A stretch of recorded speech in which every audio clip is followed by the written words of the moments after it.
के हम अपने इस वीडियो में आपको कुछ ऐसा दिखाने वाले हैं जिसे आपने अब तक नहीं देखा होगा। जी हाँ, ये है सुपर स्पेशल वीडियो।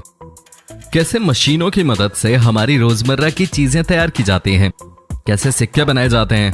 क्रिकेट तो हर हिंदुस्तानी की पहली पसंद है, लेकिन क्रिकेट बॉल कैसे बनता है और कहाँ बनता है, आज की हम इस वीडियो में ऐसी ही एक से बढ़कर एक चीजें दिखाने वाले हैं।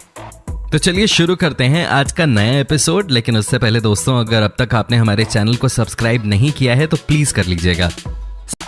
Number 1, leather ball. दोस्तों, क्रिकेट में लेदर बॉल का ही इस्तेमाल किया जाता है, लेकिन अब तक आपने ये नहीं देखा होगा कि आखिर ये बनता कैसे है। दोस्तों, आज हम आपको दिखाते हैं कि कैसे तैयार किया जाता है इस बॉल को। सबसे पहले लेदर की एक बड़ी शीट से छोटे छोटे लेदर के टुकड़े कर दिए जाते हैं। उसके बाद इन सभी टुकड़ों को आपस में सील कर दिया जाता है। साथ ही इनको मशीन की मदद से गोल आकार भी दिया जाता है। दोस्तों, जब लेदर का आकार गोल हो जाता है तो फिर उसके बाद इसे कलर में डालकर इसको रंग दिया जाता है। रंगने के बाद एक बार फिर इन गोल आकार वाले लेदर को मशीन पे रखा जाता है ताकि जो भी पार्ट खराब हो उसे काटकर बाहर निकाला जा सके। ये देखिए, अब आपके पास तैयार है गेंद का एक हिस्सा। ऐसे ही लेदर से गेंद का दूसरा हिस्सा भी तैयार कर लिया जाता है। साथ ही दोनों हिस्सों को सेल भी दिया जाता है। दोस्तों, अब इन दोनों हिस्सों को एक साथ पेस्ट करने से पहले एक लोहे से बनी बॉल इसके अंदर रखे जाते हैं। बाद में दोनों हिस्सों को एक गोंद की मदद से चिपका दिया जाता है। दोस्तों, उसके बाद गेंद को मशीन के द्वारा सिला जाता है और उसी मशीन की मदद से गेंद को पूरी तरह से गोल आकार दिया जाता है। जैसे ही गेंद एक बार तैयार हो जाती है, उसके बाद कंपनी आखिर में इन गेंदों पर अपना लोगो लगाकर इन्हें बेच देती है। दोस्तों, है ना ये कमाल की फिनिशिंग? आप हमें कमेंट करके इसके बारे में अपनी राय जरूर दें। Number 2, making of shuttlecock. दोस्तों, बैडमिंटन एक ऐसा खेल है जिसे आप जहां मर्जी खेल सकते हैं और शायद इसलिए ये खेल बहुत पॉपुलर भी है। लेकिन आज हम आपको दिखाने वाले हैं कि कैसे किया जाता है शटलकॉक को तैयार। दोस्तों, कॉक बनाने के लिए सबसे पहले एक पंखुड़ी को अलग किया जाता है। उसके बाद कॉक के बेस को तैयार किया जाता है। आप खुद ही देख लीजिए कैसे तैयार किया जाता है कॉक के बेस को। एक बार जब बेस तैयार कर लिया जाता है तो उसके बाद उस बेस में एक एक की पंखुड़ी को मशीन की मदद से डाला जाता है। जब सारी पंखुड़ी उस कॉक के बेस में सेट हो जाती है तो उसके बाद सबसे इंपॉर्टेंट काम शुरू होता है, और वो है कि कैसे कॉक को मजबूती से बांधा जाए। इसके लिए इस्तेमाल की जाती है ये मशीन। देखिए कितनी जल्दी जल्दी इस मशीन की मदद से कॉक को बांध दिया जाता है। और लास्ट में आता है फिनिशिंग टच। जी हाँ दोस्तों, इस प्रोसेस को हाथों से ही किया जाता है। अगर कॉक के आगे पीछे कोई धागा लटक रहा हो तो उसे काट दिया जाता है। जब एक बार सारी चीजें फिट हो जाती हैं तो उसके बाद कंपनी लोगो चिपका इसे मार्केट में बेच देती है। Number 3, toothbrush making. दोस्तों, सुबह सुबह उठकर हम सबसे पहले क्या करते हैं? हम ब्रश करते हैं, है कि नहीं? अगर आप नहीं करते हैं तो भाई ये गलत बात है। आप डेली ब्रश किया कीजिए, ठीक है? तो दोस्तों, चलिए आपको ये भी दिखा देते हैं कि आखिर कैसे तैयार किया जाता है ब्रश को। ब्रश के प्रोडक्शन में दोस्तों मशीनों का रोल सबसे ज्यादा है। ये देखिए कैसे मशीनों की मदद से ब्रश को तैयार किया जा रहा है। कैसे ये मशीन एक एक करके ब्रश के अंदर लगा रही है सॉफ्ट प्लास्टिक। आप यकीन नहीं कर पाओगे दोस्तों, लेकिन ये मशीनें मिनटों में हजारों ब्रश तैयार कर सकती हैं। Number 4, tennis ball. दोस्तों, अभी थोड़ी देर पहले हमने आपको बताया कि कैसे लेदर बॉल बनाते हैं, लेकिन अब बारी है टेनिस बॉल की। आपने टेनिस बॉल से भी बहुत सारे मैच खेले होंगे, लेकिन क्या आपने कभी सोचा है कि आखिर इनको तैयार कैसे किया जाता है? चलिए आपको बता देते हैं इसके बारे में। दोस्तों, सबसे पहले इस मशीन को देखिए। इस मशीन की ही मदद से तैयार होता है ये टेनिस बॉल।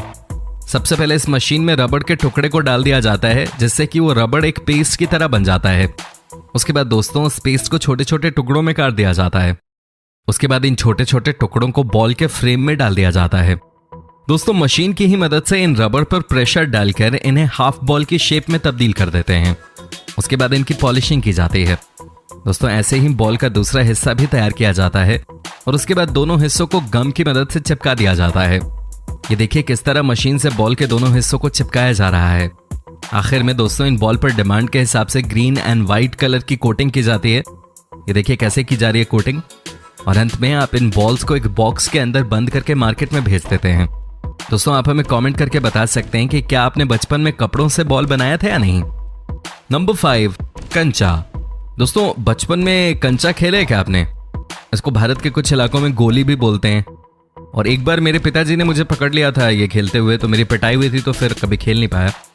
हालांकि मेरा मन बहुत करता था। मैं आपको आज बताऊंगा कि इसको बनाते कैसे हैं, तो चलिए दिखाते हैं आपको। दोस्तों, कंचे के लिए सबसे पहले तो कोई भी फैक्ट्री कांच खरीदती है। उसके बाद फैक्ट्री के अंदर कांच का चूड़ा बना दिया जाता है, एकदम महीन कर दिया जाता है उसको। उसके बाद आग की मदद से चूड़े को लिक्विड में बदल दिया जाता है। जब एक बार कांच लिक्विड में तब्दील हो जाए तो उसके बाद मशीन की मदद से इनकी छोटी छोटी बूंदें टपकाई जाती हैं। ये मशीन के रोलर पे गिरती जाती हैं और गोल आकार में तब्दील होती जाती हैं। जी हाँ, बिल्कुल इस तरह से। देखिए कैसे कांच की बूंदें मशीन पे गिर रही हैं और कैसे ये फटाफट गोल आकार हासिल करती जा रही हैं। एक बार जब ये कांच की गोली तैयार हो जाती है तो उसके बाद इन्हें ठंडा करके आगे प्रोसेसिंग के लिए भेज दिया जाता है। अगर इन कंचों पे कलर चढ़ाना है तो ये भी मशीन की मदद से बहुत ही आसानी के साथ कर दिया जाता है। वैसे क्या आपने बचपन में कभी कंचा खेला है? आप हमें कमेंट करके जरूर बताइए। Number 6, sports shoes. दोस्तों जूते तो सभी पहनते ही हैं, लेकिन स्पोर्ट्स शूज की बात ही कुछ और होती है। लेकिन आज हम आपको ये भी दिखा देते हैं कि शूज पहनने के बाद हम जितना कंफर्टेबल फील करते हैं उतना ही मुश्किल काम होता है इन्हें तैयार करना। दोस्तों सबसे पहले कंपनी सिलाई मशीन की मदद से शू के ऊपर का कवर तैयार करती है। साथ ही दोस्तों अगर कोई नया डिजाइन देना है जूते में तो वो भी सिलाई मशीन के द्वारा ही तैयार किया जाता है और हाथों हाथ जूते पर चिपका भी दिया जाता है। साथ ही दोस्तों जो सोल यानी कि जूते का बेस होता है, कंपनी उसे पहले से ही मशीन की मदद से तैयार करके रख लेती है और उसे ऊपर वाले हिस्से के साथ चिपका दिया जाता है। ये देखिए कैसे मशीन की मदद से जूते के ऊपरी और निचले हिस्से को एक साथ चिपकाया जा रहा है। यहाँ देखिए लगभग जूता तैयार हो चुका है, लेकिन अभी इसमें फीता डलना बाकी है। लेकिन फीता कैसे बनाया जाता है आइए वो भी हम आपको बता देते हैं। लेकिन उससे पहले ये जानना जरूरी है कि जिस मशीन की मदद से जूते का फीता तैयार किया जाता है दोस्तों ये है सुपर कूल मशीन, जिसकी मदद से फीता तैयार हो जाता है। देखिए यहाँ कैसे फीते को तैयार किया जा रहा है। कई सारे धागे एक जगह पे रखे गए हैं, साथ ही लगता है इन धागों को रोटेट किया जा रहा है और एक साइड में फीते भी तैयार हो रहे हैं। क्या बात है भाई। जैसे ही फीते तैयार होते हैं इन्हें जूतों में डालकर मार्केट में बेचने के लिए भेज दिया जाता है। दोस्तों आपको कैसी लगी ये वीडियो अब तक आप हमें कमेंट करके बता सकते हैं। नंबर 7, कांच का ग्लास। दोस्तों कांच का ग्लास भी लगभग वैसे ही तैयार किया जाता है जैसे कि कंचे। सबसे पहले तो सारा कांच इकट्ठा कर लेते हैं और इनका चूरन बना लिया जाता है। ये सारा काम मशीनें ही करती हैं, देखिए किस तरह से। उसके बाद चूरन को गर्म भट्टी में डाल दिया जाता है ताकि लिक्विड तैयार किया जा सके। फिर लिक्विड के छोटे छोटे ड्रॉप्स को मशीन के ऊपर गिराते हैं जिससे कांच की ग्लास तैयार हो सके। ये देखिए कैसे कांच के ग्लास को शेप देने का काम चल रहा है यहाँ पे। ये मशीन है ही कमाल की। आपने देखा होगा कि पूरे प्रोसेस में कहीं भी इंसानों का इस्तेमाल नहीं किया गया है। जब एक बार ग्लास शेप में आ जाती है तो उसके बाद इन्हें मार्केट में बेचने के लिए भेज दिया जाता है। दोस्तों आप भी अपनी राय दे सकते हैं इस मशीन के ऊपर कमेंट करके। नंबर 8, नहाने का साबुन। दोस्तों साबुन का इस्तेमाल तो हम रोज ही करते हैं, इसके बिना तो हम सबका काम नहीं चल सकता है कि नहीं। लेकिन आज हम आपको इनके बनने का प्रोसेस भी दिखा देते हैं। दोस्तों सबसे पहले साबुन के लिए ग्लिसरीन और एसिड को मिलाकर एक पाउडर तैयार किया जाता है। जैसे ही एक बार पाउडर रेडी हो जाए उसे इस चमत्कारिक मशीन के अंदर डाल दिया जाता है, जहां कुछ ही मिनटों के बाद पाउडर से साबुन बनने का काम हो जाता है। ये देखिए किस तरह से साबुन बनकर तैयार हो गया। वाह भाई वाह, क्या मशीन है। चट मंगनी पटव्या। जिसके बाद इसे पैक करके दुकानों में भेज दिया जाता है। Number 9, matchstick machine. दोस्तों माचिस की तिल्ली होती बहुत छोटी है लेकिन इसका काम बहुत बड़ा होता है। इन्हें बनाने के लिए सबसे पहले पेड़ के एक बड़े पार्ट को मशीन पर रखा जाता है। उसके बाद मशीन की ही मदद से इन्हें बिल्कुल पतली पतली शीट्स में काट दिया जाता है। दोस्तों उसके बाद उन पतली पतली परतों को मशीन के द्वारा काटकर माचिस की तिल्ली बना ली जाती है। लेकिन अभी भी इनका काम पूरा नहीं हुआ है।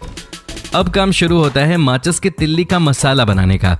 ये देखिए कैसे तैयार किया जा रहा है इनका मसाला। दोस्तों जैसे ही एक बार मसाला तैयार हो गया वैसे ही माचिस की तिल्ली को इन मसालों में डुबो दिया जाता है, लगभग इस तरह से। ये देखिए कैसे तैयार हो गया ये मसाला। एक बार जब तिल्ली सूख जाती है तो उसके बाद इन्हें बॉक्स में पैक कर मार्केट में बिकने के लिए भेज दिया जाता है। दोस्तों आप अपनी राय हमें कमेंट के जरिए दे सकते हैं।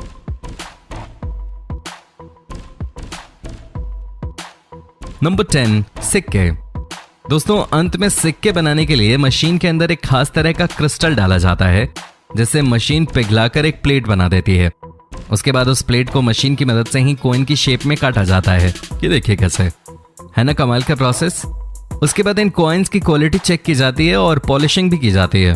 अंत में दोस्तों मशीन हाइड्रोलिक प्रेशर की मदद से इन सिक्कों पर उनकी वैल्यू के हिसाब से मुहर लगाती चली जाती है। ये देखिए कैसे तैयार हो रहे हैं सिक्के एक एक करके। दोस्तों आप हमें अपनी राय इस वीडियो पे जरूर दें, बस आपको कमेंट करना है। उम्मीद करता हूँ आप सबको ये वीडियो पसंद आई होगी। दोस्तों अगर आपने अभी तक हमारे चैनल को सब्सक्राइब नहीं किया है तो प्लीज कर लीजिएगा